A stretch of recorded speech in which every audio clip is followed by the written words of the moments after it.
All right, everyone, it's time for another And Now for Something Horrible. And today I wanted to talk about termites, which most people are probably familiar with. At least the general idea of an underground nest building eusocial insect that is a pest of wood and that therefore houses, at least in the United States. So what I wanted to talk about termites, the specific topic that I wanted to talk about with termites is the queen, because it's truly disgusting. So for those of you who aren't familiar with the termite life cycle, we can start with the egg.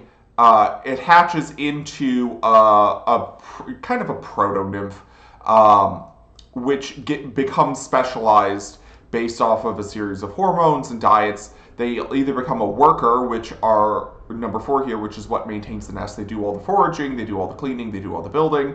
It can become a soldier, which is used for defense of the nest, and they have a different physical morphology that allows them to defend the nest. They generally are larger and armed. And then sometimes, depending on the time of year, they will become alates, which are the reproductive males and females. And it's called alate because it means it has wings.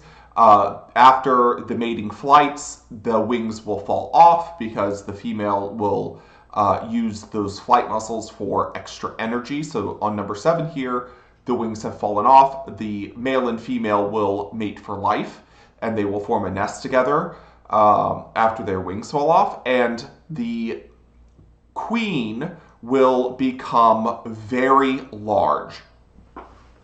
This is number 9, and this queen will become so large in most species that she becomes completely immobile. And this distended abdomen that you see on queens is full of eggs. So she will become huge, and she becomes completely dependent on her children in order to care for herself. So what we're interested in is this portion here, the queen's life cycle. So this is what an adult queen looks like when she's ready for her mating flight. This is a newly emerged adult female. These wings are huge, but they will fall off after her mating flight. So she'll fly up, find a male, they will mate, they will go down to the soil to begin constructing a nest, and their wings will fall off.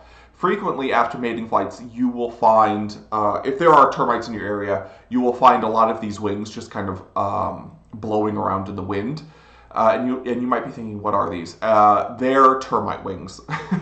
So after they construct the nest, the wings fall off, she will digest her wing muscles in her thorax in order to have even more energy for egg production and nymph rearing. And this is what she becomes. She becomes this enormous, distended, immobile queen. So this whole section here is her abdomen. You can see her head, her thorax. This is the tip of her abdomen, and this whole membranous section is now her distended abdomen.